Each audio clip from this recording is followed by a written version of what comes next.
제4실 세션을 맡으신 패널분들을 박수로 맞이하겠습니다.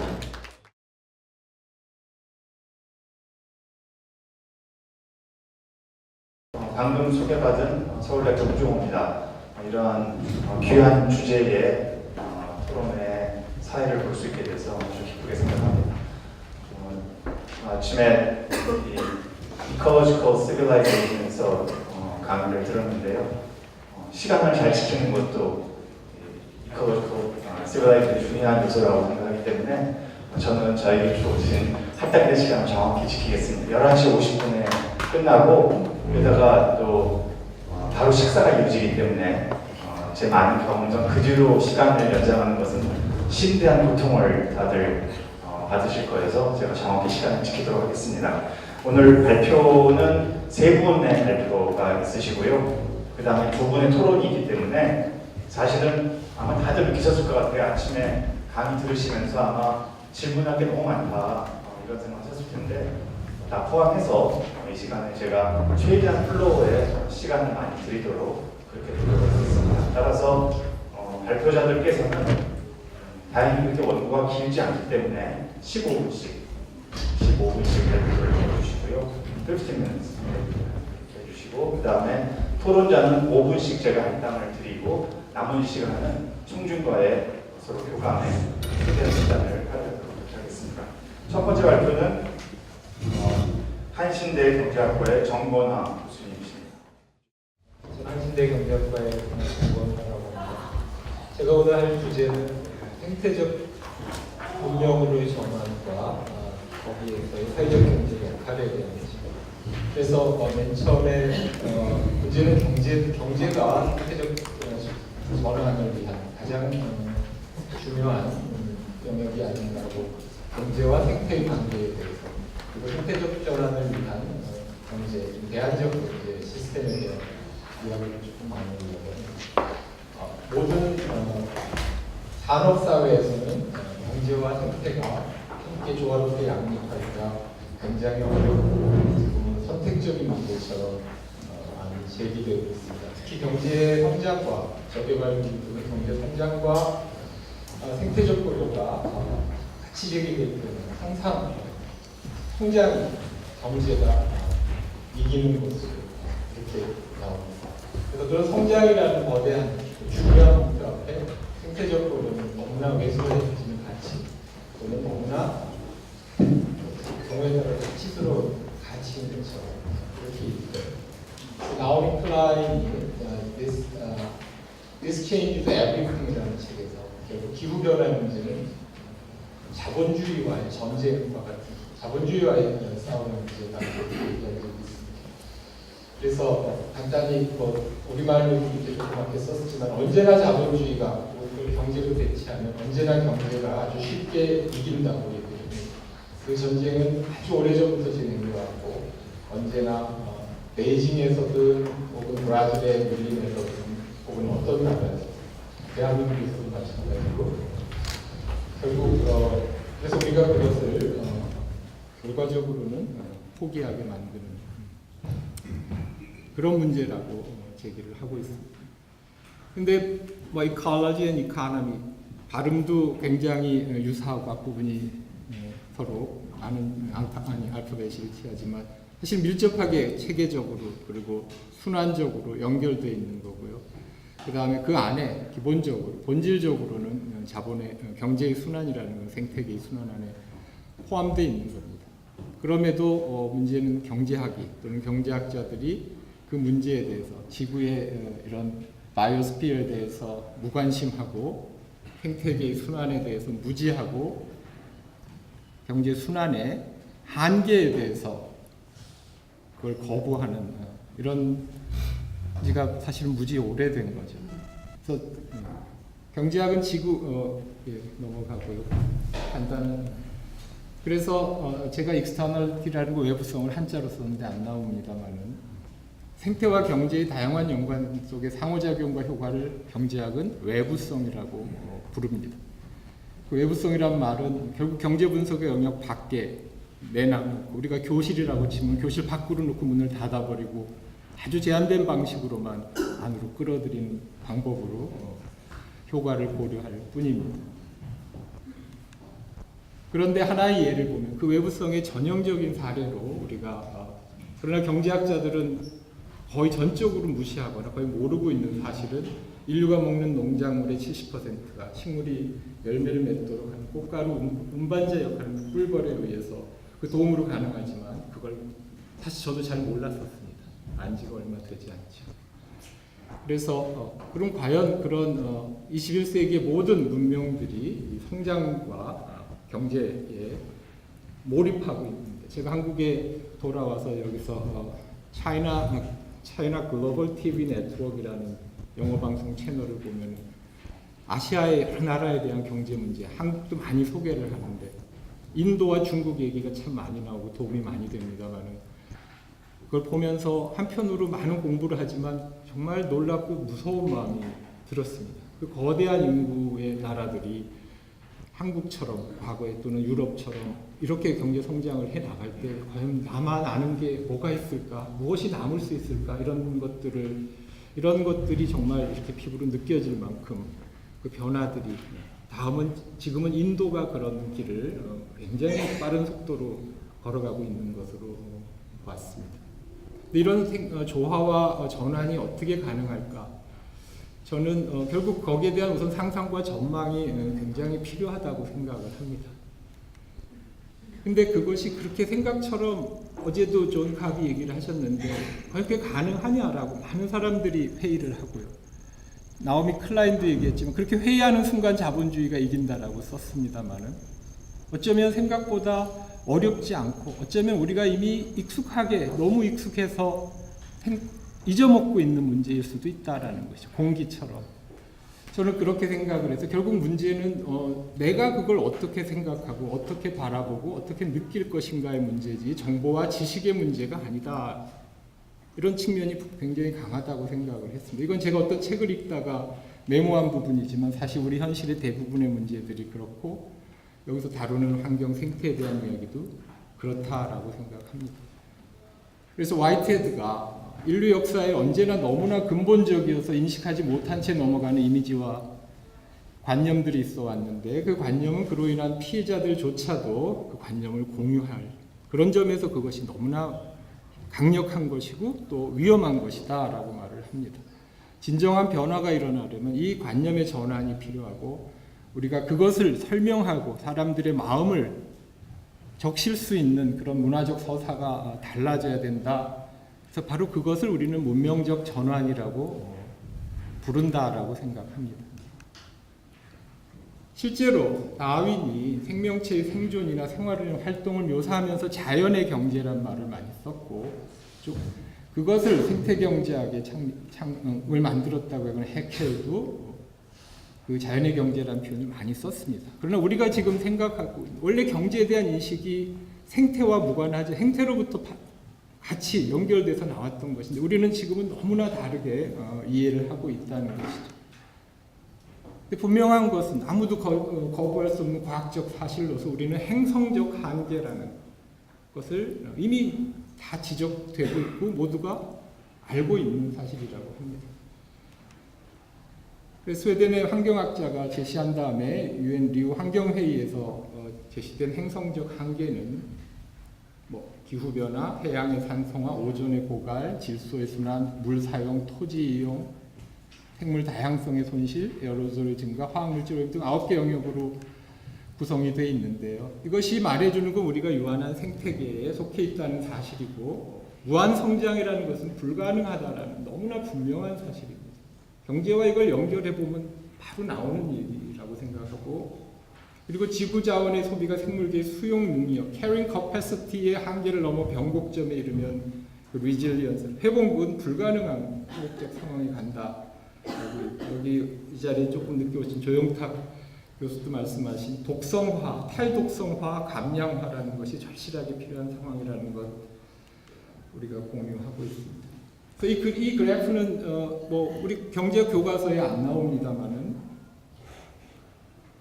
지금 우리가 어떤 경제 성장을 해서 얻어지는 한계 효용은 이렇게 굉장히 높지만 점점 떨어지고 있는 거고요. 비효용이 함께 같이 증가하고 있는데 이 B점이 되면은 얻어지는 효용의 크기와 그로 인한 비효용이 같은 지점이라는 거죠.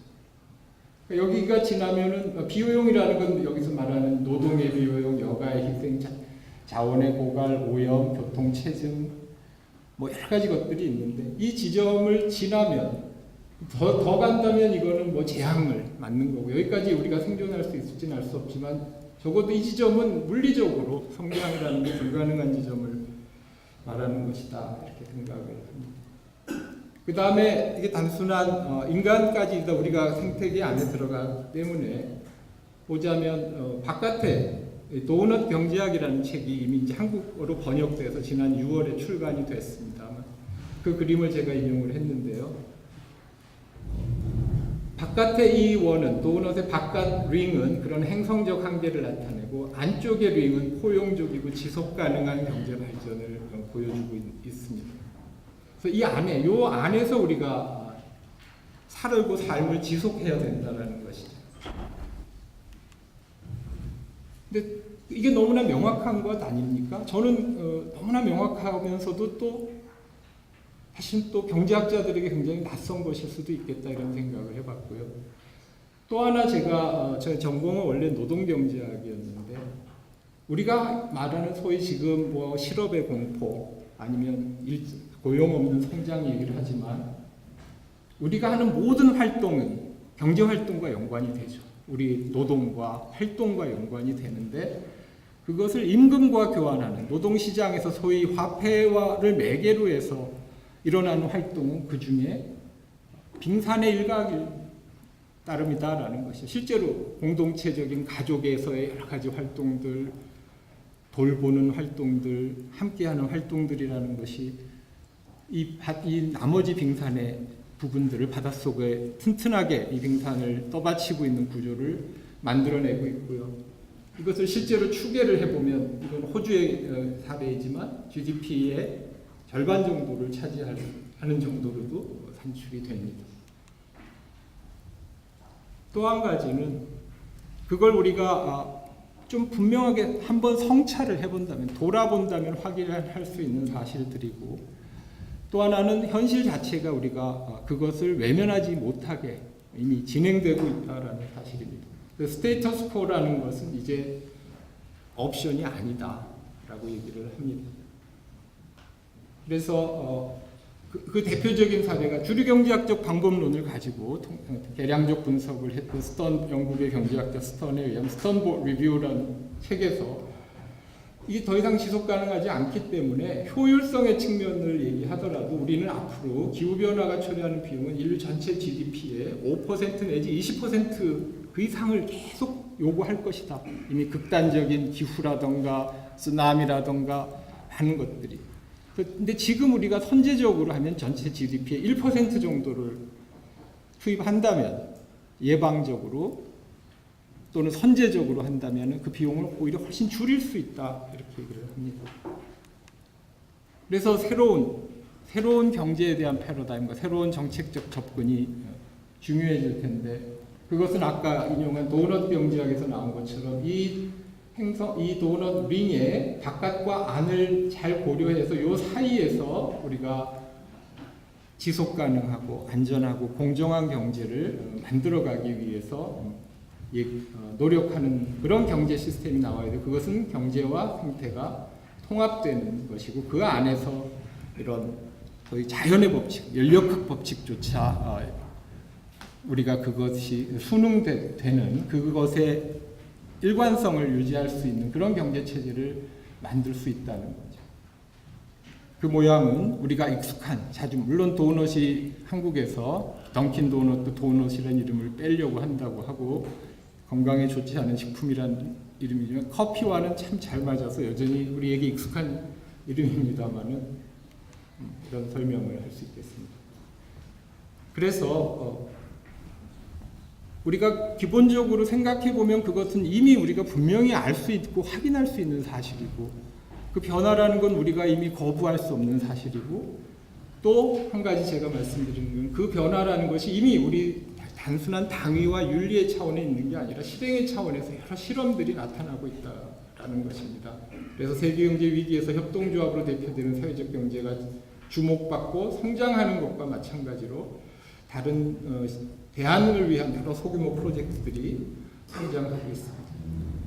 그래서 우리는 이런 기존의 시장 경제 혹은 국가주도 경제 말고 제3의 대안적 경제 모델이 분명히 요소로서 잠재적인 대안으로서 작은 성공의 사례로 축적되고 있다는 것입니다.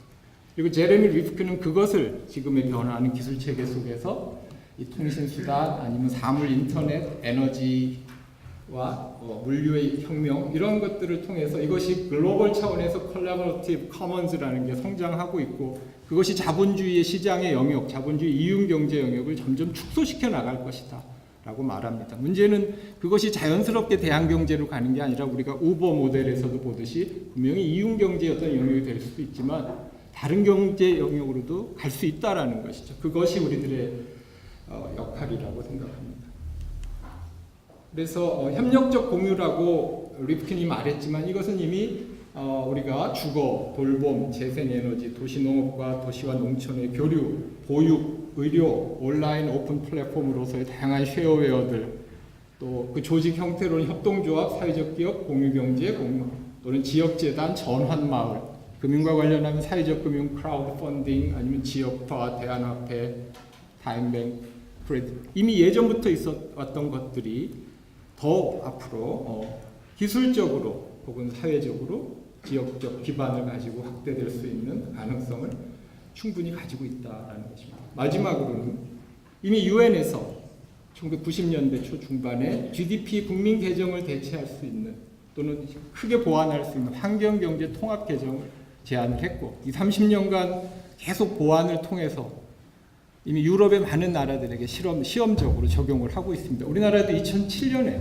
그런 것을 환경경제평가연구원에서 이런 연구를 했었습니다. 2007년 녹색성장기본법도 만들어지고 그러다가 우리가 4대강으로 가면서 이 모든 노력들이 그대로 정지되어 있는데 저는 이것을 다시 해야 되고 지금 이미 전 세계적으로 잘 안 보이시겠지만은 50여 개 나라에서 부분적으로 정도의 차이는 있지만 SEEA라는 개정을 그 나라 국민경제 안에 국민경제를 산출하는 국민경제회계 시스템 안에 도입하고 있고 80몇 개 나라들은 거기에 관심을 갖고 꾸준히 연구를 진행하고 있습니다. 그래서 불가능하지 않다라는 게 제 결론이고요. 문제는 우리가 그것을 생각하고 고민하고 실현하는 데 있어서 특히 경제학자들이 제가 깜짝 놀란 것은 공식적인 우리 조영탁 교수님이 쓰신 생태경제학을 정말 체계적으로 잘 소개하는 것 빼놓고 공식적인 한국의 경제학자에 의한 생태경제학이라는 이름이 붙은 텍스트가 없는 것 같습니다. 발견하고 깜짝 놀란 사실이 그거였습니다. 문제는 우리들의 마음이고 우리들의 생각이 우리들의 행동이 아닌가 이렇게 생각해봤습니다. 네, 감사합니다. I'd just like to share a moment of gratitude to thank especially Guren Yoon Jong Han for inviting me and also Kun Seo Khan and the Friends of the Earth. I find it a great privilege to be here presenting among many friends who I met, many of which I met last year in Claremont. And I'm just very encouraged that Korea is taking seriously more and more the idea of ecological civilization. And I'm happy to support you as much as I can in the coming years. So today I'm going to speak about climate change as a tragedy of the commons and explain why I think the modern commons movement could provide a systemic and adaptive response to the breakdown of social and ecological systems in the 21st century. As we all know, climate change presents a collective action problem in which current political institutions struggle to respond to the complex nature of converging social and ecological crises. In 1968, Garrett Hardin wrote a famous essay called The Tragedy of the Commons, in which he argued that individuals pursuing the self-interest would despoil the commons unless the state or market intervened to regulate them. In the last 50 years since his essay was published, we have witnessed to the contrary, how increasing privatization and poor state regulation, rather than helping to manage the global commons, have laid waste to it. Neoliberalism's privatization of public goods has extended the tragedy of the commons from the domain of common resources like air, water, and soil to that of social provisions like healthcare and education. And finally, to our social interactions and inner lives via the profusion of corporate-owned digital technologies, social media, and advertising. I would argue that climate change is a consequence of the privatization and mismanagement of the commons, not an excuse to privatize and regulate it even more, as Hardin claimed. Hardin has been widely criticized for misunderstanding how commons-based systems work. Despite being well received by the political and economic establishment, his understanding of the commons was not based on empirical observation, but an ideological commitment to the neoclassical view of individuals as autonomous, rational, and self-interested persons incapable of cooperation unless coerced. Elinor Ostrom's pioneering work illustrated contra Hardin that the commons can be designed to encourage cooperation and prevent free riders from co-opting resources. Her book, Governing the Commons, outlined 8 key design principles for successfully managing commons. For decades, Ostrom developed a large body of scholarship devoted to empirically studying how commons are self-organized and self-regulated. Her impact was so great that in 2009, she was the first woman to win a Nobel Prize in economics. To the consternation of many mainstream economists, she showed that people self-govern the commons through effective communication, trust, and reciprocity, rather than the market or state intervention. Thanks to Ostrom's legacy, the commons are now better understood and established across many disciplines. Over the last several decades, there has been a profound proliferation of scholarship, advancing our understanding of the commons, which is important to consider. Ostrom's pragmatic use of methodologies from institutional economics and game theory made her work appealing to the mainstream, but limited its scope and relevance. The methods she employed still presumed that people were rational individuals seeking to maximize self-interest. Her methodological bias toward the individual disregarded structural and political interpretations of the commons as explored by Marxist scholarship, for example. According to Marxist perspectives, the enclosure of the commons coincided with the emergence of capitalism. Historically, anthropogenetic climate change emerges not because of humanity sui generis, but because of the globalization of industrial capitalism. Geologists who argue that we live in a new geological epoch called the Anthropocene date the emergence of humanity as a geophysical force to the advent of the Industrial Revolution around 1800. This reminds us that underlying the climate crisis is a systems crisis demanding alternatives to capitalism. The Marxist historian Jason Moore prefers the term the Capitalocene rather than the Anthropocene because it more accurately reflects that not all humans are equally responsible for climate change, as the Greek word anthropos suggests. Rather, it is capitalism's exploitation of humans and nature that is more directly responsible.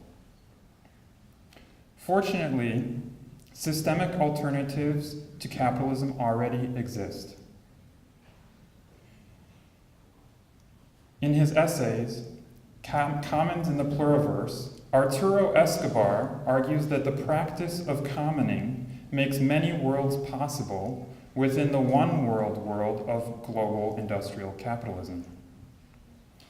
The commons movement constitutes an ontological multiplicity, a pluriverse, of systemic alternatives in contesting the capture of value by global markets or nation states. Nevertheless, many people disregard the political potential of existing commoning practices because they tend to focus on capitalism as their core referent for diagnosing today's problems and proposing alternative solutions. J.K. Gibson Graham calls this tendency capitalocentrism. The Diverse Economies Research Program, developed by Gibson Graham and colleagues, provides hundreds of examples of common-based economies that follow non-capitalist logics. This array of empirical studies illustrates that a convergence of alternatives is nascent in the commons movement. Despite the capitalist mode of production's current dominance, we may already be witnessing the shift to a commons paradigm.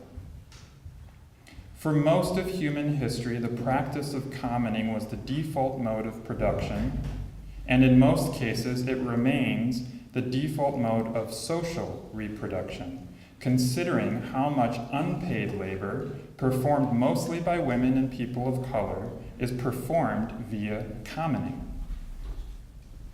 Today, the modern commons movement combines this traditional knowledge of the commons with new urban and digital commons. Philosopher Andreas Weber even argues that commoning is in fact the default mode of reproduction in nature. In his essay, Reality as Commons, he writes that the commons describes an ontology of relations that is at the same time existential, economic, and ecological. Commoning considers the coexistence of living things on this planet as a joint creative process, one that increases the aliveness of the biosphere and the cultural sphere. The sustained vitality of capitalism has always depended on commoning, yet it has never recognized it as intrinsically valuable. This simply cannot continue in the foreseeable future. Global economic growth has been steadily declining, and we are likely entering a period of secular stagnation. Capitalism's exploitative logics, which worked well in an empty world, can no longer sustain themselves in a full world. Climate change poses fundamental challenges to market and state systems, some of which may even collapse over the next few decades. Sharing resources in common will be essential to provide the conditions for flourishing in a warmer world racked by instability, conflict, and growing resource constraints. The recent explosion of commons-based economics has emerged in response to such systemic crises. Commons-based systems can sustain flourishing while reducing material throughputs by up to 80%. Michelle Bowens and Jose Ramos convincingly argue that distributed experiments in commons-based systems constitute the seed forms of a post-capitalist phase transition. Though commoning represents a third form of provisioning beyond the public or private sectors, cooperative market and state systems can, nevertheless, support the transition to a commons paradigm. One good illustration of this comes from our current context here in Seoul. Since 2012, Seoul's mayor, Park Won-soon, has developed the Sharing City initiative. After just 3 years, sharing enabled city residents to save 12 billion won annually, while the city has saved 1.18 trillion won. Sharing projects have also generated 1,280 new jobs while reducing CO2 emissions by 29,800 tons. Despite being heralded a success by international agencies, however, the Seoul metropolitan government admits its greatest need is to raise the public's awareness and commitment. For paradigm shifts to be genuine, they must be rooted in social and cultural change. Donella Meadows argues that the most strategic leverage points to inspire large-scale social transformation occurs at the level of mindsets. To shift the paradigm requires a different mindset than the one we know today. If the commons movement becomes a more widespread response to provisioning under the constrained conditions of systemic crises, as the current situation suggests, then there will need to be parallel shifts in people's mindsets, social norms, and behaviors. The project I am now developing with several collaborators, called the Contemplative Commons, is an attempt to view the shift to a commons paradigm in the broadest of terms. We ask ourselves how psychosocial and spiritual life shape and are shaped by commons-based systems.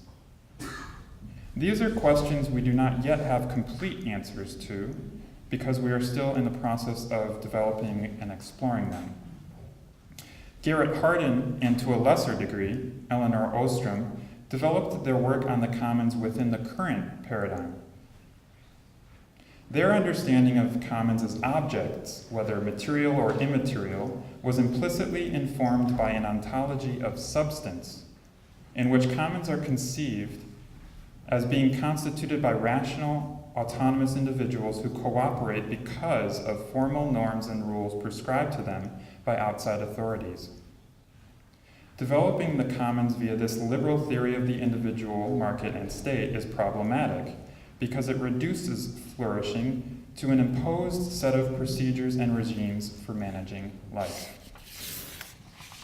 The question I would like to ask is, as the commons movement becomes a more global social movement, how will the shift to a commons paradigm shape people's values and worldviews? My current understanding, based on recent work on the epistemological, ontological, and axiological dimensions of commoning, is that the commons paradigm is a relational paradigm. In the third window, Robert Ulanowitz describes 3 worldviews that have characterized important shifts in modernity. The first was the mechanical worldview that was inaugurated by thinkers like Descartes, Hume, Kant, Bacon, and especially Newton. The second was the evolutionary worldview and was inaugurated by Carnot and Darwin. Although the second is an improvement upon the first, it nevertheless discounts more recent discoveries in the importance of cooperation as a driving force between individuals, the theory of emergence in evolution, and the co-production of nature cultures. It is the third worldview, the relational or ecological worldview, which is most relevant to our understanding of the commons. This worldview is nascent. It is characterized by an ecological or process metaphysics and views systems as causally open and dynamic, influenced by both bottom-up and top-down processes. From the perspective of a relational worldview, the commons are not objects that pre-exist their creation. Commons are rather co-generated by social relations and practices. This relational view of commoning strives toward the realization of harmony and difference.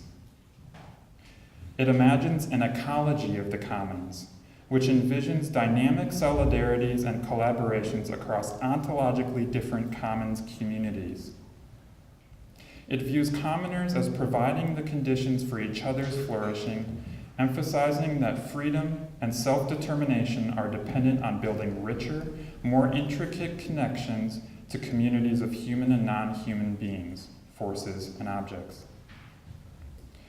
Accordingly, the commons appear as emergent processes enacted by communities living convivially with one another to maximize life's intrinsic value. Increasing life's value is achieved by commoners through the harmonious and ever-complexifying contrast between their self-determination and community solidarity. In closing, I would like to suggest that the most inspiring aspect of the modern commons movement is how it embeds tried and trusted means for community flourishing in a relational worldview, presupposing ecological ways of thinking, being, and acting. I believe the commons movement can provide a generalized solution to the systemic crises of the 21st century, but to do so requires that we collectively explore the commons as a way of life, prefiguring alternatives to capitalism as part of a larger cultural shift. Thank you for your attention. It's my honor to be invited here this conference, sharing the variable concept ideas.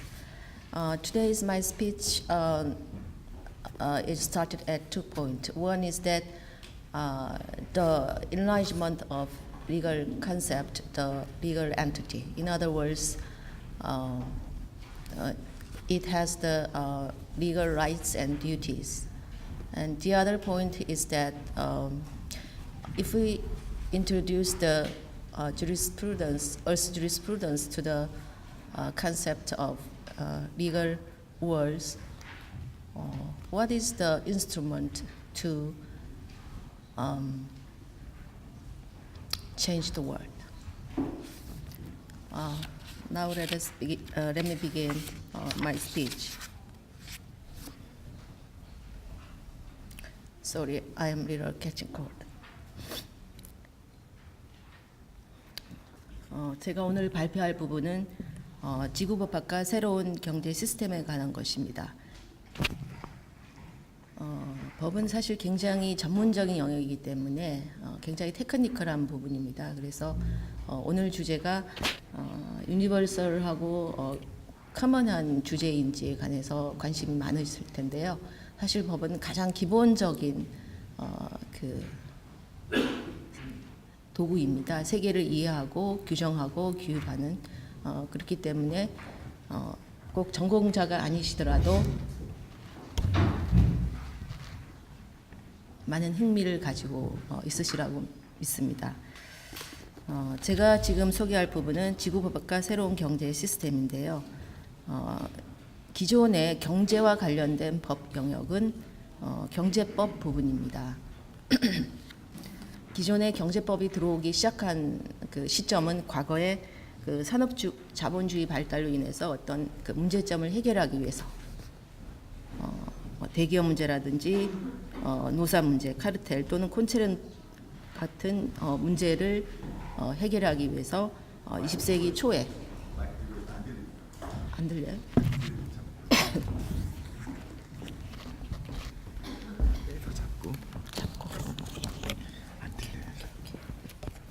나는 잘 들려요. 네. 그 경제와 관련된 법은 경제법인데요. 이것은 20세기 초에 대기업 노사 문제 이런 문제들을 해결하기 위해서 새로 도입된 법입니다. 그런데 이 경제와 관련된 법 영역은 최근에 새로운 문제점들을 해결할 수가 없습니다. 그래서 새로운 법 영역을 만들어야 되는데 그것이 사실은 우리가 지구법학으로 번역을 했지만 영어로는 Earth Jurisprudence입니다. 지금 이제 지구법학이라는 저희가 그 소규모 미팅 그룹을 만들어서 공부를 하고 있는데요. 이런 앞에 발표하신 여러분들의 모든 어떤 쟁점을 다루고 이것이 구체적으로 어떤 법 영역으로 발전할 수 있는지 공부하는 모임이 지금 포럼 지구와 사람 아래에 있습니다. 어쨌든 지금 현재의 문제는 앞에 여러 발제자들께서 말씀하신 대로 뭐 숲이 축소된다든지 토양 침식이라든지 아니면 여러 그 지구 자원의 고갈과 환경 문제인데요. 이런 부분을 해결하기 위해서 기존의 경제학 영역에서는 앞서 그 발표하신 대로 뭐 그 생태 경제학이라는 새로운 법 영역이 들어와 있습니다만은 아쉽게도 법 영역에 있어서는 환경법이라는 아주 마이너한 분야가 있긴 합니다만은 전 지구적인 관점에서 새로운 어떤 법적 컨셉을 도입하기에는 아직도 그 어려운 수준에 있다고 보게 되겠습니다. 그래서 이 지점에서 우리가 생각하는 것이 어떤 법을 도입할 수 있고 그러려면 어떤 그 법적 개념이 바뀌어야 되고 구체적인 방법은 무엇인가 이것이 되겠습니다. 그래서 이 새로운 법 영역 출현에 응답하는 영역이 Earth Jurisprudence입니다. 기존에 간단히 설명을 드리면 법이 인식하는 수단은 아주 한정적입니다.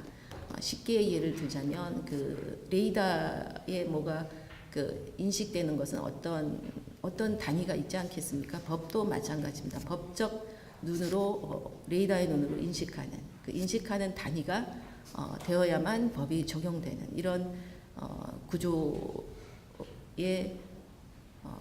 우리는 살고 있습니다. 그래서 뭔가 법적 어프로치, 법적 영역이 들어가기 위해서는 이것이 법적으로 인식이 돼야 되는데 과거에 그 리걸 유닛은 그러니까 법적으로 인식되는 단위는 아주 과거에는 사람에서 시작했습니다. 그리고 나중에는 Artificial Legal Entity로 Corporation이 들어옵니다. 회사, 법인이 들어옵니다. 처음에는 이것은 굉장히 한정적이었습니다. 독일에서 법인에 대해서 논의가 있었죠. 기존의 로마법에서는 개인은 자유인데 눈에 보이는 개인이 있는데 눈에 보이지 않는 Artificial Legal Entity, Corporation이 어떻게 들어오느냐. 굉장히 그 로마법에서는 개인주의적인 법 개념이었기 때문에 이상하다라고 고개를 갸웃갸웃했죠. 그러나 독일에서는 학자들에 따르면 단체법적인 컨셉 사고가 있었기 때문에 쉽게 도입하지 않았을까 하는 생각을 하고 있다고 합니다. 그래서 여러 가지 그 리걸 엔티티가 확장이 되어 왔는데요. 대표적인 게 회사와 같은 법인입니다. 그러면 이 지점에서 우리가 묻죠. 사람, 회사 내지 법인체. 이것만 레이더에서 인식되는 어떤 단위처럼 법적 단위가 될 수 있는 것인가요? 강, 산, 동물, 아니면 다른 인공적인 뭔가 엔티티가 있을 수 있죠. AI. 과거의 법적 개념에 따르자면은 동물 법적 엔티티가 그러니까 이거 전문용어로 말하면 법인격이라고 합니다. 법인격이 없어요. 강 현재 한국법 체제로는 없습니다. 산 얼마 전에 인도에서 그 히말라야 마운틴에 대해서 법적 법인격을 부여했다고 고등법원 판결인가요? 인도 판결에서 부여했다고 뉴스에서 읽은 적이 있습니다. 강에 대해서도 뉴질랜드에 대해서는 어느 강에 대해서 법적 법인격을 부여합니다. 법인격을 부여하게 되면은 법적 권리를 가지기 때문에 자신의 권리가 침해당하면 어떤 법적 구제책을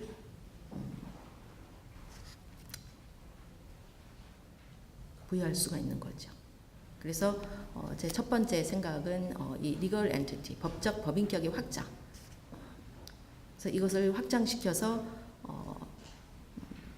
우리가 사람에게 주는 법인격은 당연히 생각할 수 있고 그리고 역사적으로 그 아티피셜 리걸 엔티티인 코퍼레이션의 회사에 주는 법인에 주는 것도 우리가 충분히 이해할 수 있는데 그럼 그 다음 단계는 무엇이냐는 겁니다. 그리고 그 다음 단계인 그 어떤 그 우리 지구를 구성해도 모든 어떤 객체에 대해서 법인격을 부여하기 위해서는 어떤 법이론이 뒷받침돼야 되는 것인가. 지금 현재로서 제가 찾은 방법은 지구법학 개념을 도입하자는 겁니다. 그 Earth Jurisprudence 개념을 도입하자는 것이죠. 그리고 이제 두 번째는 그러면 이런 개념을 도입한다면 구체적으로 우리가 현실적으로 어떤 리걸 어프로치가 가능하겠냐는 겁니다. 구체적인 방법론의 측면입니다. 첫 번째는 제가 그 페이퍼에 말씀드렸듯이 expansion of the legal person 이거는 제가 계속 이제 말씀드린 내용이고요. 그 다음 내용으로는 비용 산정 문제에 있어서 우리가 어떻게 할 수 있는 것인지 예를 들자면 그 텍스로 조세 제도 부분에서도 우리가 새로운 어떤 생각 보이지 않는 비용 앞서 지금 이제 발표하셨듯이 그 빙산 아래 가라앉은 그런 어떤 정건하 교수님이 아까 좀 전에 그 슬라이드에서 보여드렸듯이 그런 부분도 비용으로 산정을 해서 어떤 텍스로 시스템을 만들 수 있지 않을까 그런 구체적인 아이디어도 가능합니다. 예를 들자면 항공 연료를 포함한 모든 에너지 가격에 실제 비용이 반영되도록 할 수도 있을 것이고요. 그다음에 무역 거래에 반영되지 않은 환경 비용이나 경제 비용은 다른 사람이나 다른 세대의 전감으로 이를 파악해서 비용에 반영할 수도 있을 것입니다. 하여튼 구체적인 아이디어가 가능한 거죠. 그다음에 지적 재산권의 문제가 있습니다.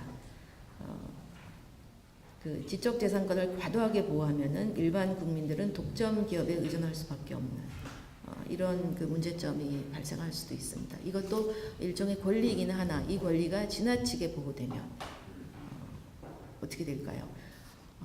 어떤 제약회사가 아주 밸류얼한 아주 그 혁명적인 어떤 메디슨을 의학을 발명을 합니다. 그것으로 인해서 죽음 직전에 놓인 사람들이 구제될 수가 있으나 그러나 이것이 어떤 지적재산권에 의해서 복제 생산이라든지 이런 것이 불가능하다면 아니면 굉장히 그 약이 비싸다면 실제로 이용할 수 있는 사람이 이용할 수 없는 이런 문제점을 우리가 생각해 볼 수 있습니다. 또 유전자 변형 식품 문제는 어떨까요? 그 종자가 지적재산권에 의해서 보호된다면 농부들이 전통적인 방식으로 재배하고 사용하던 종자는 파종할 수 없고 또 운이 나쁘면 그 종자가 자기 밭으로 흘러 들어오면은 뭐 또 손해배상 클레임 제기를 당할 수도 있겠죠. 그래서 이런 여러 가지 경우를 생각해 볼 수도 있습니다. 농산물의 건강함을 유지하는 데 있어서 이런 그 지적재산권의 문제가 기본적으로 깔려 있다고 보면 되겠습니다. 그 다음에 그 소유권의 문제는 아주 큰 주제입니다. 이 부분에 대해서 또 얘기를 하자면 정말 시간이 많이 소요될 텐데요. 간단히 말씀드리면 지금 우리가 가지고 있는 소유권은 굉장히 강화된 개념이어서 이 독점하는 권리를 제한할 방법이 사실 많지가 않습니다. 지구는 창조물이고 지구의 모든 살아있는 존재의 공동유산인데 이것을 다른 사람들을 배제하고 이를 소유한 소수의 사람이나 기업이 이것을 독점적으로 소유한다. 다른 사람은 이거를 쉐어할 수 없다. 이런 관점에서는 현재의 문제를 풀 수 없습니다. 그래서 결국 새로운 경제 시스템에서는 기존의 소유권에 대한 개념 정의를 수정해야 되고 변형해야 되는 그런 과제가 있습니다. 그래서 결론적으로 지구의 모든 살아있는 존재의 권리를 침해하지 않는 의미로서의 새로운 소유권의 의미를 구성할 필요가 있겠습니다. 그다음 마지막 제 이야기 주제입니다만은 돈의 순환의 문제입니다. 앞서 오전에 굉장히 감명 깊은 스피치들이 많았는데요. 특히 그 화폐 경제라든지 그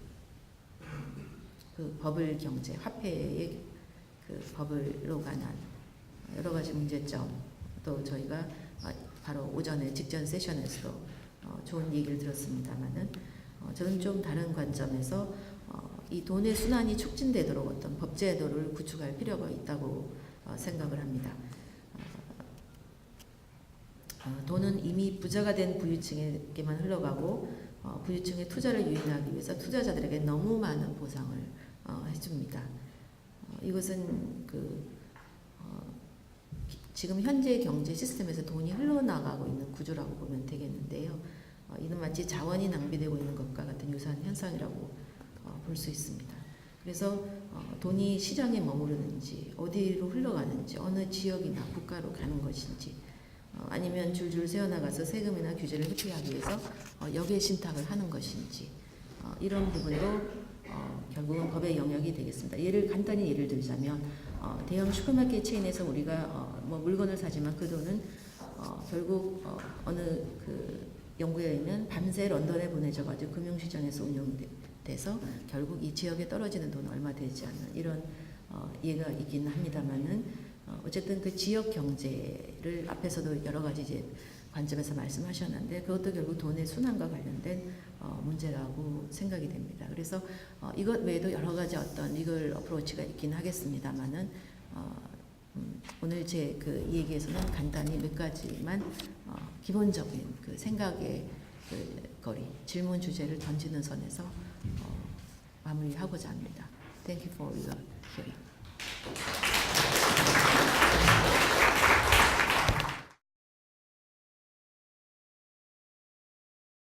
강정현 교수님 고맙습니다.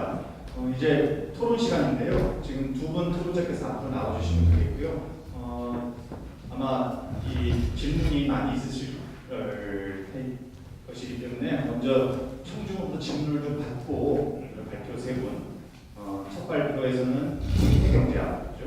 이코로지컬 에코노믹스의 가능성에 대해서 말씀해 주셨고, 두 번째 발표에서는 커먼스. 커먼스가 우리말로는 경제학자들은 공유자원, 공유지 이렇게 번역하는데 그래서 사회학자들은 공동자원 이렇게 번역을 하고 있죠. 그래서 약간 차이가 있다고 봅니다. 경제학자는 소유권 이런 거 중요하게 생각하시고 사회학자들은 최근에 한국에서 이걸 공동자원을 번역하는 것이 맞다 이런 주장이 있습니다. 그래서 커먼스에 대한 얘기가 있었고, 세 번째는 지구법. 저도 오늘 처음 들은 얘기인데 굉장히 의미가 있다고 생각이 돼요. 그래서 이런 사회과학과 또 걸친 다양한 이런 발표가 있었는데 여러분들 질문 좀 해주시고, 제가 느끼기에는 아침 세션에서 나왔던 총론적인 얘기에 그러니까 이코로지컬 시빌라이제이션에 대한 좀 더 실행과 관련된 이야기들이 있었지 않나 생각합니다. 그래서 자유롭게 질문을 좀 해주시고 그 다음에 두 분의 토론을 듣도록 하겠습니다. 마이크가 준비되어 있나요? 네. 질문 있으면 손 들어주시죠. 제가 이렇게 여쭤보면 처음에는 안 하시다가 나중에는 막 손 들고 그러시던데 질문 좀 하시죠.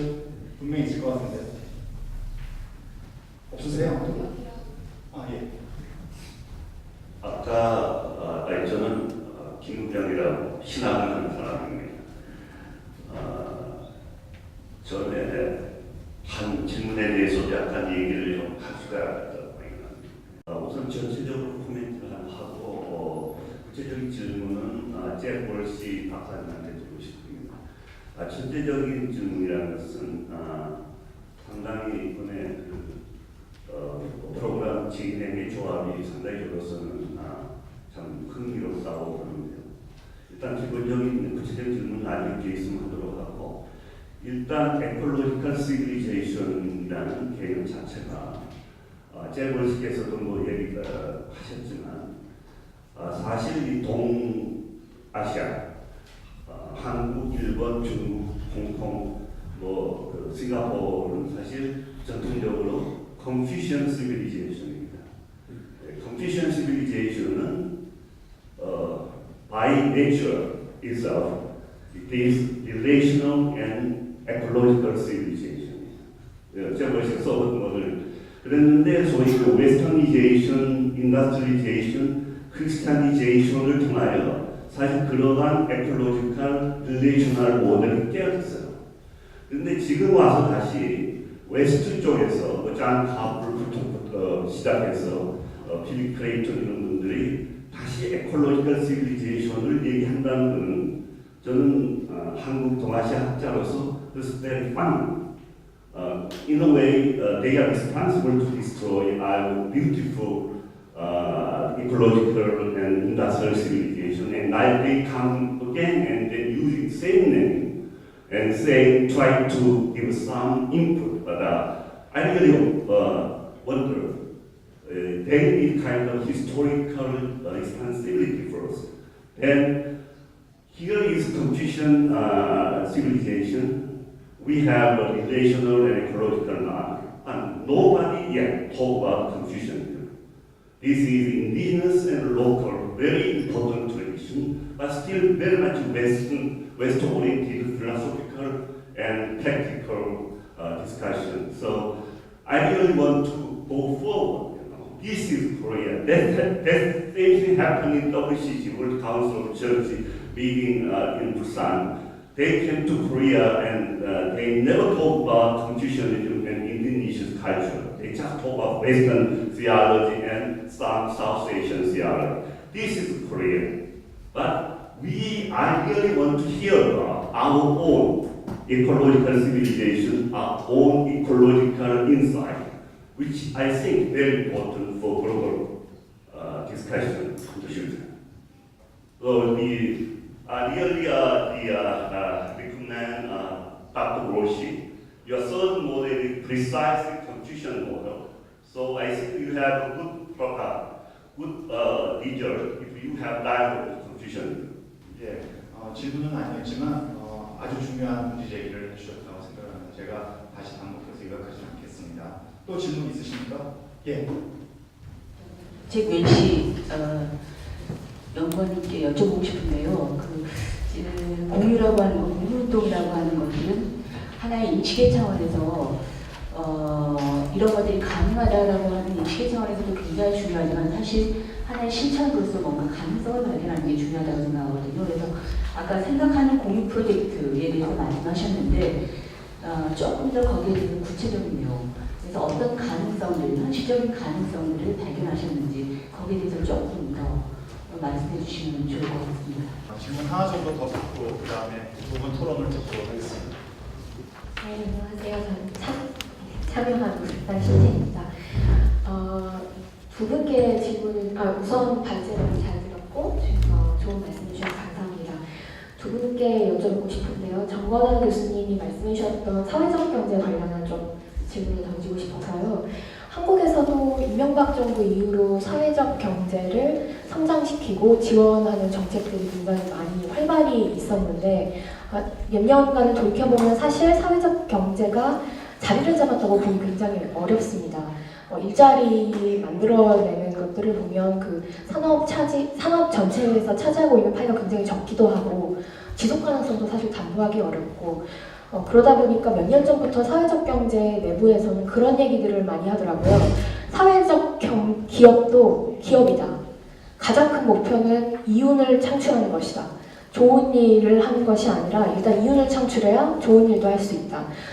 그런 이야기들을 오히려 공공 영역 안에서 사회적 기업에게 요구하기 시작했고, 저 사회적 경제에서 조금 다른 패러다임으로 원래 기대했던 것과 좀 다른 양식으로 넘어가고 있는 게 아닐까 이런 고민들이 좀 들더라고요. 그것에 대해서 어떻게 생각하시는지, 특히 한국처럼 유통망을 대기업들이 모두 다 가지고 있고 지역 경제라고 하는 것이 완전히 이제 없어진 상황에서 사회적 경제는 어떻게 살아남을 수 있는 것인지, 이거는 뭐 도시계획이나 어떤 한계, 지역에서의 한계성을 정책적으로 담보를 해두고 그 안에서의 사회적 경제를 상상했었을 때 어떤 가능성이 열리는 게 아닐까 이런 생각이 들었고요.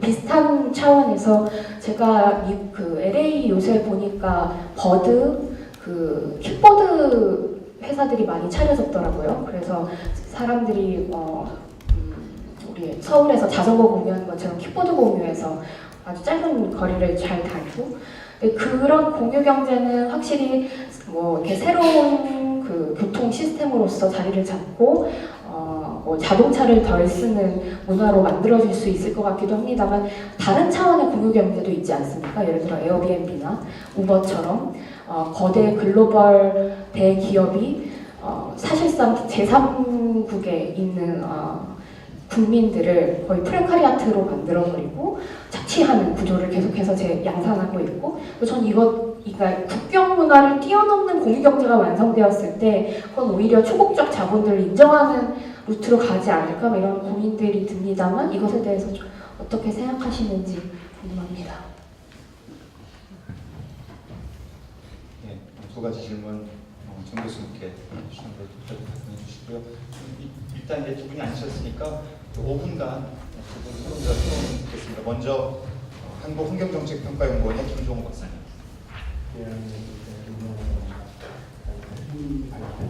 재밌게 잘 들었고요. 오랜만에 사실은 그때 생태경제학을 연구를 했었는데, 지금 제가 있는 기관이 도시연구를 구책연구기관입니다.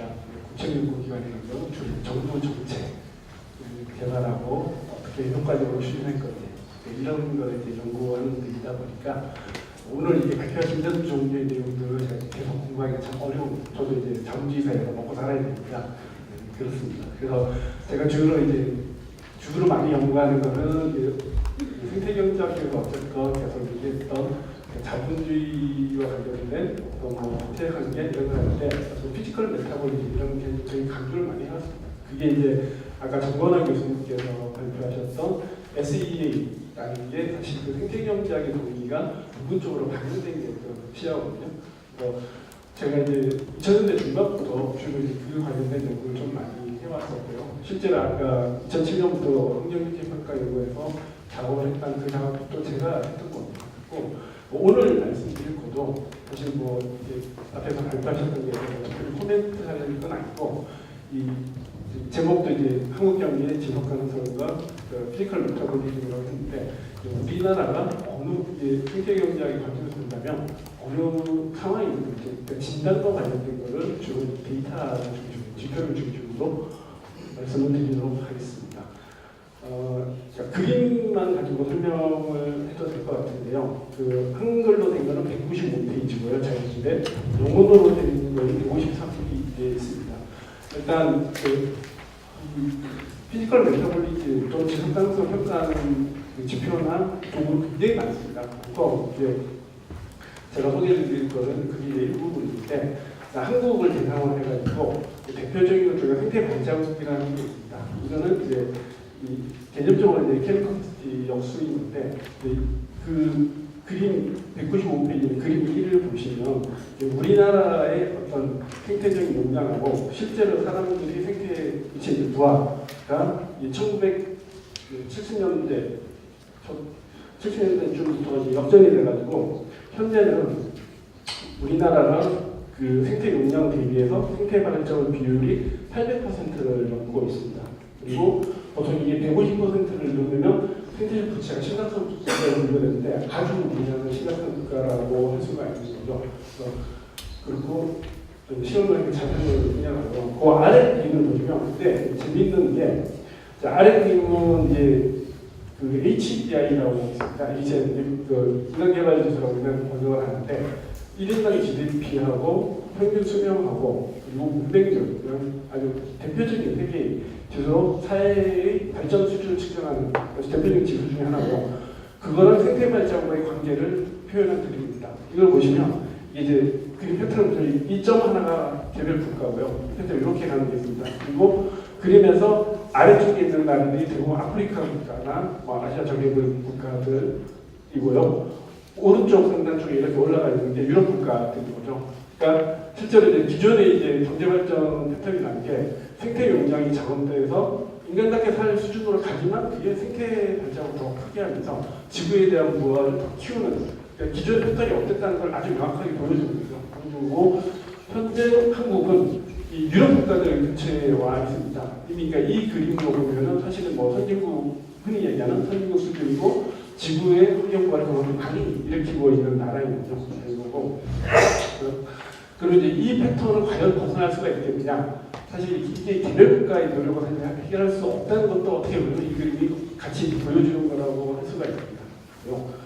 그럼 이제 시간이 많지 않으니까 그 다음 그림으로 넘어가겠습니다. 그 다음 페이지 그림을 보시면 이제 그 피지컬 메타볼리즘을 할 때 아까 시야에서 얘기하는 게 물질 세 개가 있습니다. 에너지가 있고 머티리얼이 있고 그 다음에 이제 워터 세 가지가 있는데요.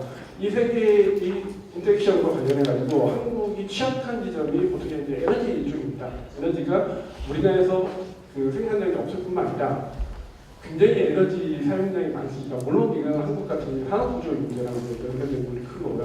더욱이 한국은 거기에 덧붙여서 온전히 문제라는 위험성과 관련된 문제가 추구가 있습니다. 그리고 머티리얼과 관련된 상대적으로 OECD 평균보다 상대적으로 그 프로덕티비티가 높은 편이고요. 그래서 사실 이제 에너지가 머티리얼보다는 훨씬 더 중요한 문제이고 어떤 쪽은 생각보다 그렇게 문제가 심각하지 않습니다. 그런 거고요. 근데 이거와 별개 이제 글로벌 차원에서 보면 에너지도 그렇고 머티리얼도 그렇고 머티리얼에서 그러니까 피지컬 트레이드 밸런스라는 지표가 있습니다. 우리가 얘기하는 게 무역수지 비슷한 무역수지는 화폐로 나타내는 거지만 이건 피지컬은 다른 건데 한국이 압도적으로 수입을 하는 국가입니다. 머티리얼. 우리가 그냥 이게 상품을 수출을 하지만 머티리얼 측면은 수입을 하는 겁니다. 에너지도 수입하는 것 비슷하게. 그러니까 그만큼 한국 내에서 자력적인 지속 가능한 게 아니라 이 전 세계의 어떤 지구 자원들을 사용하면서 발전한 패턴을 여전히 유지하고 있고 이게 지금까지 제가 이제 진단이 되고 그럼 이걸 어떻게 해결할 거냐 이런 거는 사실 이제 계속 뭐 연구를 해야 할 주제인 것 같습니다. 이상으로 마치겠습니다.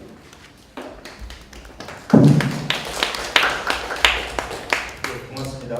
다음 토론은 박시원 강원대 법학전문대학 교수님. 5분만 주십시오. First of all, I would like to thank you for inviting me to this wonderful event. It's my privilege to be here and meet with you. And it's the whole theme of this conference, but especially in this session, this fourth session, there were a lot of talks about alternative to the ecological civilization, how to escape from the current system. And discussions on alternatives are always interesting.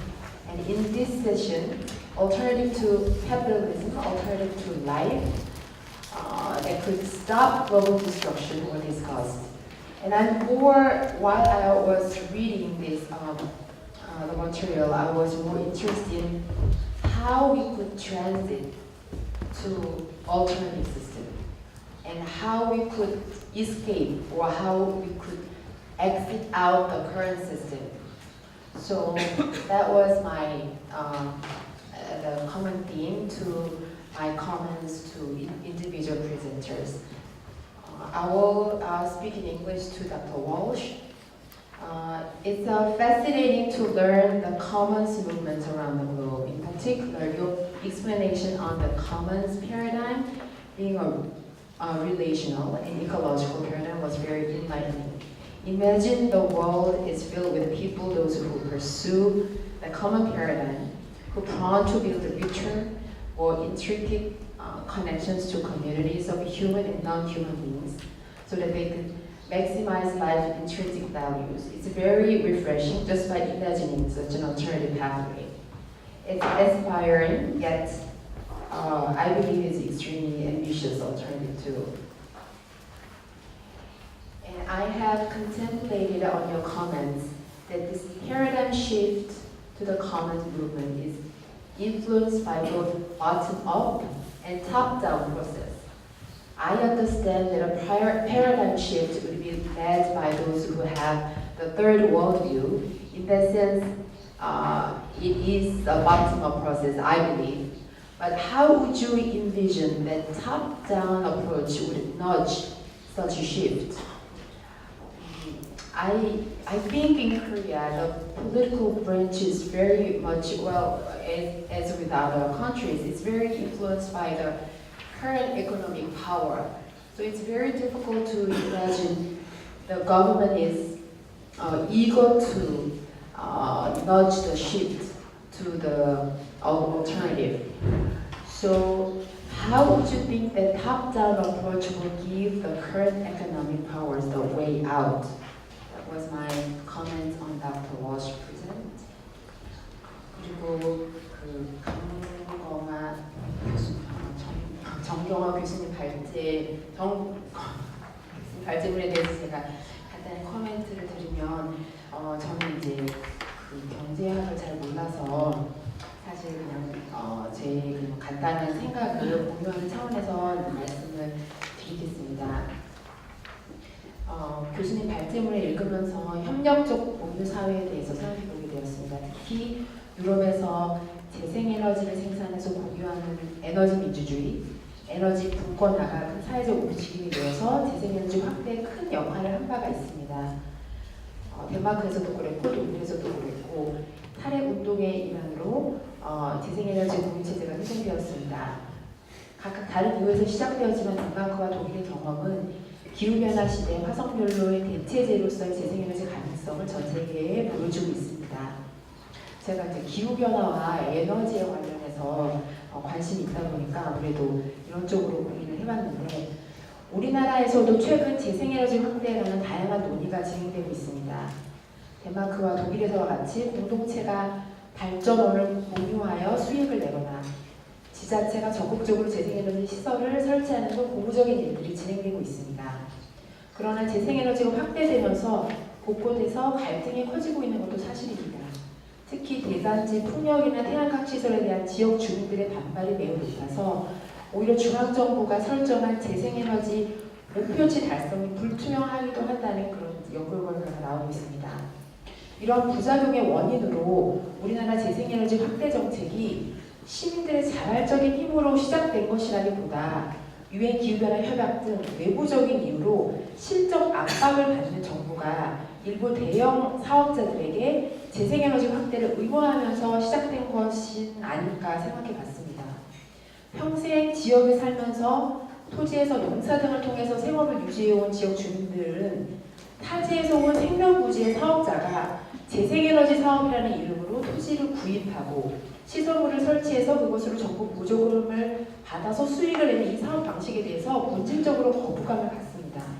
농부들에게 이런 재생에너지 사업이라는 것은 마치 건물주들이 임대료를 받아서 수익을 내는 그런 불로소득이라는 느낌이 이제 그런 느낌을 받는 것 같습니다. 그래서 한국에서는 아직까지 바텀업 방식으로 재생에너지 공유화에 관심을 갖는 지역 주민들의 원동력보다 정부에서 탑다운 방식으로 재생에너지 사업을 촉진하고자 하는 힘이 더 큰 것으로 보이며 이것이 다양한 지역에서 갈등을 유발하고 있다고 생각을 했습니다. 그래서 제가 월시 박사님께 드린 질문과 같은 맥락에서 그리고 또 반대 방향으로 정 교수님께 다음과 같은 질문을 드리고 싶습니다. 우리나라 에너지 분야에서 협력적인 공유 경제를 활성화하기 위해서는 어떤 노력이 필요하다고 생각하시는지 궁금하고요. 제가 이런 생각을 하게 된 계기는 지난 여름에 기록적인 폭염을 겪으면서 언론에서는 이제는 기후변화가 너무 심각해져서 여름이 점점 더워질 거고 우리가 겪은 이 기록적인 폭염이 이제 일상이 될 것이다 이렇게 지적을 했고 옳은 지적이라고 생각을 합니다. 그런데 일부 언론에서는 그래서 우리는 더 원자력이 필요하다 이렇게 논의를 몰아갖고 또 많은 사람들이 거기에 설득을 당하는 것처럼 이제 느껴졌습니다. 그래서 여전히 현재 한국의 에너지 구조 변화를 두려워하고 혹은 이 변화를 반대하고자 하는 그런 기득권의 영향이 크다는 것을 다시 한번 실감하기도 하는데요. 제가 좀 줄일 수 있다면 즉 이런 기존의 에너지 구제에 익숙해서 여기에서 그 프라이빗을 취하고 있는 이 현재 에너지 시스템을 바꾸기 위해서는 어떤 변화가 필요할까 이렇게 고민이고 마지막 강 교수님 발전에 관련해서는 많은 말씀에 모두 동의하고 제가 한 가지 코멘트만 드린다면 그 보조금 관련해 비용 산정에 관련해서 저도 이제 화석연료의 보조금에 관해서 생각을 해봤고요. 그리고 우리나라가 지금 열심히 석탄 발전소를 짓고 있는 것, 국내에만 짓는 것이 아니라 해외에 석탄 발전소를 지어주면서 그것이 우리나라의 공적 자금으로 많이 지원해주고 있는 것, 이런 좀 문제를 생각해봤고 또 법인격을 확대하는 것에 관한 그 움직임에 가장 실천적인 변화가 뭐가 있을 수 있을까 방법론적으로 그래서 그 자연물을 대신해서 인간들이 자연물을 대신해서 그 소송 대리인이 될 수 있는 이제 그런 좀 법적 변화가 필요하겠다 이렇게 생각을 해봤습니다. 세 분 발제자에게 공이 아주 공평하게 질문 하나씩 해주셨고요. 그러면은 마이크를 발표자에게 돌려서 질문들에 대한 답변을 좀 듣도록 하겠습니다. 먼저 정 교수님. 질문들 그냥 묶어서 좀 생각해보는 질문도 있고 조금 답을 잘 못 찾고 있는 질문도 있습니다만 최선을 다해서 생각을 좀 정리해보겠습니다. 우선은 김종호 박사님 그런 지표와 이런 보완적인 자료로 그 내용들을 조금씩 홍보하게 해주신 것 감사드립니다. 그다음에 그 신지혜 선생님이나 또 우리 박시원 교수님의 질문은 상당히 이제 좀 이렇게 겹쳐지는 내용들이 있어서 조금 말씀을 드리고 싶습니다.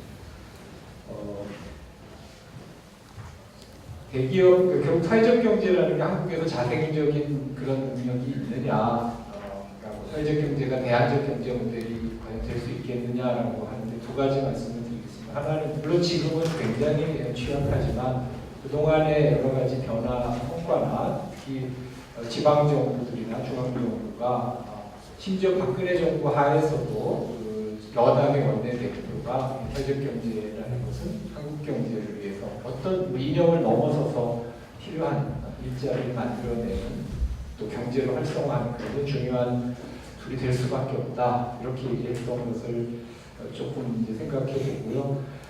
사회적 경제에 관해서 사회적 경제가 시장에서 생존하기 위해서 아까 이윤이라고 했지만 그 재무적 가치와 그다음에 사회적 가치를 공히 함께 추구해 나가는 것을 이제 사회적 경제라고 봅니다. 사회적 기업도 있고 협동조합도 있고 여러 틀들이 있는데 거기에 정말 중요한 것이 그런 가치에 대한 인식과 공유인데 물론 그게 쉬운 건 아니지만 그래서 제 월시의 발표가 갖는 또 의미도 있고 제가 열심히 초청해서 한국을 모셨지만은 분명히 그 부분은 적어도 경제에 한 10% 정도 이상을 차지하면 나름대로 굉장히 중요한 역할을 해낼 수 있다고 보고요. 특히 이런 생태, 아까 재생에너지 부분이 이게 그냥 그 비즈니스가 돼서 지역과 갈등을 미천 바로 그런 해법이 지역에 기반한 사회적 경제를 만들어내는 그 하나의 선순환 구조를 만들어내는 게 중요하다고 보는 거죠. 커뮤니티 비즈니스로서 마을 기업 아니면 지역 공동체, 지역 기반 사회적 경제 이런 방법으로 이걸 통합적으로 가져갈 필요가 있다라고 보고요. 박시영 교수님 지적하셨지만 이게 굉장히 그것이 탑다운을 좀 탑다운이라는 게 위에서 지원하는 정책이 일방적인 강요나 강행이 되지 않도록 하려면 어떻게 지역의 사회적 경제를 위한 소위 생태계가 이코시스템이 만들어질까를 지원하는 방식의 탑다운의 정책이 돼야 된다라는 것이고요. 그것이 우리가 실험하고 있는 거버넌스, 민관협력, 지역과 중앙정부 간의 협력을 이야기하는 거라고 생각을 합니다. 그래서 또 하나 두 번째는 기술의 문제라면 저는 기술은 빠르게 진행되고 있기 때문에 변화가 적어도 재생에너지와 이런 부분에서 이것이 문제돼서 안 된다라고 말하는 사람은 거의 없어질 것이라고 생각을 합니다. 더 중요한 건 결국 이해관계적인 거죠.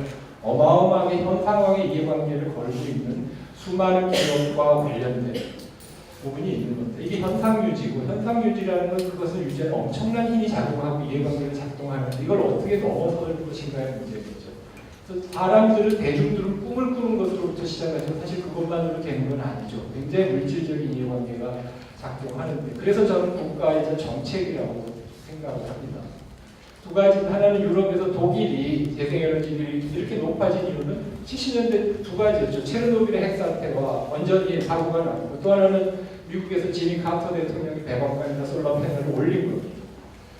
그런 이후에 지방에서 슈바르츠왈드라는 지역에서 협동조합을 만들어서 전기를 스스로 공급하기 시작했던 것이고 독일 정부는 사람들이 퇴직금을 가지고 그걸 해서 그것이 안정적인 수입을 얻을 수 있도록 정책적으로 지원을 해준 겁니다.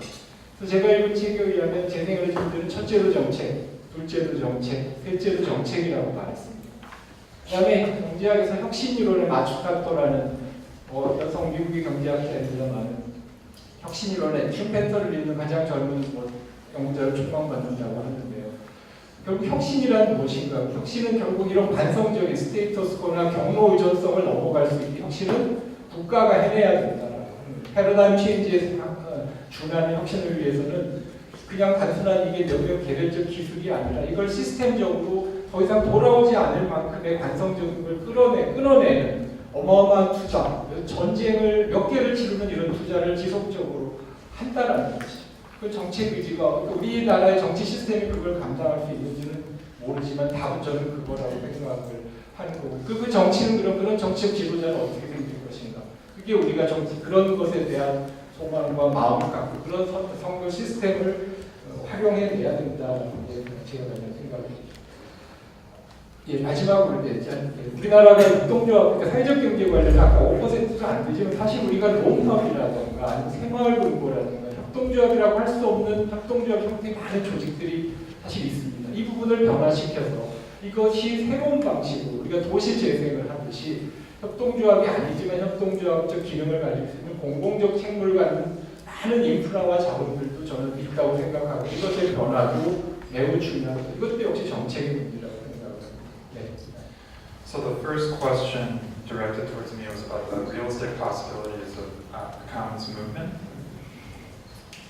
So the first thing I would just mention is that generally the commons movement you can divide sort of these concrete practical projects into three categories. One is sort of material commons, like I mentioned, land, water, and air. In the case of land, for instance, you have like community-owned land trusts, where the community owns the land as opposed to like a private developer. Also in the case of water, we've seen, especially recently, the privatization of water taken away typically from central governments and put into the hands of private corporations. But there are also, and Claremont is a great example of this just in the last few years, the community has created a social movement around the taking back control of the water in the public's interest. That's another example. In addition, there are what's called immaterial commons, which would include things like cultural heritage. To get to the point about how perception is changed by the commons, I just want to mention that the commons are always locally defined within a cultural environment, so that, and I didn't have a chance to explore local commons, but in the case of East Asian commons, they would be, of course, informed by Confucianism or the cultural heritage in the region in which they are developed. So I very much appreciate that comment. And we'll also get into this question on concrete examples of commons on Monday in my other presentation. I just, in this presentation, gave sort of a more global or framing understanding of the movement as a whole without getting into specific details. Finally, in addition to the material and immaterial commons, there's now an emerging sort of digital commons movement, which we're all familiar with at some level with the use, for instance, of Wikipedia. You know, that there's and also open source technology and software, or increasingly peer-to-peer finance, which is really taking over in East Asia. So these are other examples in which resources and exchange is happening within communities in a way that doesn't follow conventional capitalist logics. It's not based purely on private property relations. The second question that was asked by the panelists here is how do we transition from where we are now to this more beautiful vision that I communicate? And it's a great question. It's a question of politics, of strategy. And she also asked more specifically about the relation between bottom-up and top-down processes. And as I said, it's important to always connect the two. That's where I see the most promising potentials politically for this emerging movement, is to do this sort of public, private, and also civil society cooperation. And we see that already, so I'll mention a few examples. For instance, in Spain, where I was just a few weeks ago, looking at the commons with a few different organizations, there's a civil society group that actually emerged out of the 2008 crisis and has since just the last several years developed it's called CIC, which is the Catalonia Integral Cooperative, which is a group of hundreds of cooperative businesses in different sectors that are organized within one organization. And that's just a fantastic example of a grassroots organization developed. But in the sense of a top-down organization, Barcelona, the city actually, now has a political party that's organized around the commons called Barcelona en Comú. And it provides tax relief and certain, it provides policies that actually encourage the development of cooperatives and commons. Another example of this would be in Egypt, for example. Almost 70% of the population lives in some cases in cooperative housing because in the Constitution of Egypt, it's required that they support cooperative housing through tax relief and through certain policies. So there's a way in which the states can partner with civil society organizations and encourage them to develop in more cooperative, commons-based ways. I'll leave it at that. 네, 저한테 아마 들어온 질문은 인간이라는 생명 주체에 대해서 법적으로 비난한 것과 그에 대해서 그들의 이익을 대변할 수 있는 소송대리인 지정하는 문제라고 생각이 듭니다. 투자인 소송대리권 지정 문제는 환경단체나 이런 것에 대해서 소송대리를 지정하는 문제는 쉬운 문제인 것 같고요. 첫 번째 문제인 권익경을 부여하는 것이 굉장히 어려운 문제가 되고 있습니다.